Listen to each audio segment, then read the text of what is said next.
Sampai rela kupas kelapa manual demi blondo untuk dicampur dengan cabai hijau dan tomat serta teri, maka jadilah sambal teri yang super gurih.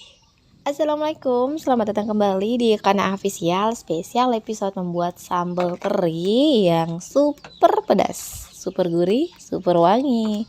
Pertama-tama di sini kita siapin semua bahannya, hanya ada 3. Pertama ikan teri, santan dan juga bumbunya. Pertama-tama nyalakan api, panaskan wajan, dan yang pertama kali kita lakukan adalah merebus santannya karena kita akan merebusnya sampai benar-benar menyusut baru dimasukin bahan lain. Sambil menunggu menyusut, kita beralih ke perbumbuan. Di sini saya menghaluskan serai dan lengkuas. Untuk serainya saya hanya mengambil bagian putihnya saja, sisanya saya geprek untuk kemudian dimasukkan ke dalam santan. Ya sayang saja kalau dibuang. Kemudian setelah kedua bahan ini masuk, saya haluskan dulu sampai pecah, tidak benar-benar sampai halus. Kenapa demikian? Karena saya tidak bisa menghaluskan kalau semuanya dimasukin sekaligus, baik itu bawang dan serainya.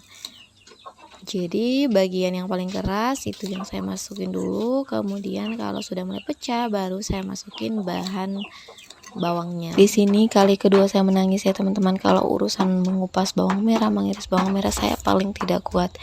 Baru mengupas aja, mengupas kulit luarnya, kulit tuanya itu saya sudah meneteskan air mata. Kemudian ketika diiris dan dihalusin seperti ini saya nangis lagi. Ada yang sama tidak? Bawang merahnya sudah, bawang putihnya juga, sekarang giliran masuk cabai keriting.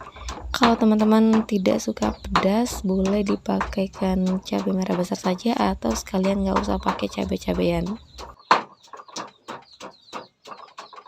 Karena saya maunya versi pedas, jadi saya tambahin lagi dengan cabai rawit. Meskipun ditinggal, tapi tetap harus sesekali diaduk karena akan menempel di bagian tepi wajan. Nah, kalau sudah mulai keluar minyaknya seperti ini, ikan terinya dimasukin. Nanti si ikan teri ini akan melalui proses perebusan, jadi dia akan lunak karena direbus matangnya itu pakai air. Tapi setelah minyaknya keluar, dia akan kembali crispy. Jadi seperti itu proses membuat sambal ikan terinya. Ikan teri dan bumbunya sudah masuk. Sekarang saatnya kita tunggu, kita masak sampai kuahnya menyusut dan jadi kering. Jadi prosesnya masih panjang lagi. Jangan lupa masukin kunyit, garam, gula, dan penyedap rasa sesuai selera.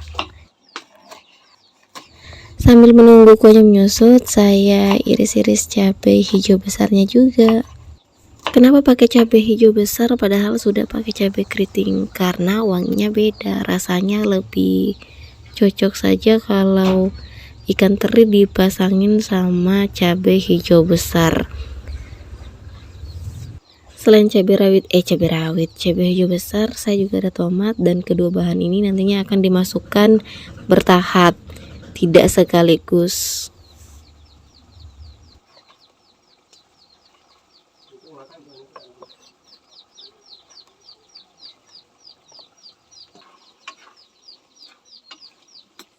Jangan lupa sesekali diaduk.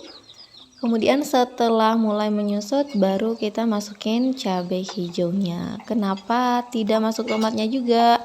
Nanti tunggu sampai cabainya layu karena tekstur cabai itu lebih keras daripada tomat.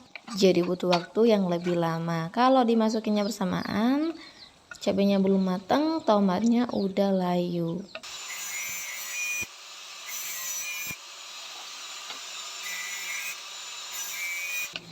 Sebenarnya masakan sambal teri ini sama seperti rendang. Di tahap ini sudah matang, sebenarnya sudah bisa diangkat, tapi kalau mau lebih awet, lebih gurih, bisa dimasak sampai beberapa menit lagi sampai agak mengering. Selain lebih awet juga lebih wangi dan lebih gurih. Nah, bagaimana, sudah terbayang seperti apa cita rasa dari masakan sambal ikan teri ini? Selamat mencoba, saya mau cari nasi hangat dulu. Episode sambal ikan terinya saya tutup dulu. Sampai jumpa di episode berikutnya dengan versi terbaik. Bismillah, barakallahu fikum. Wassalamualaikum warahmatullahi wabarakatuh.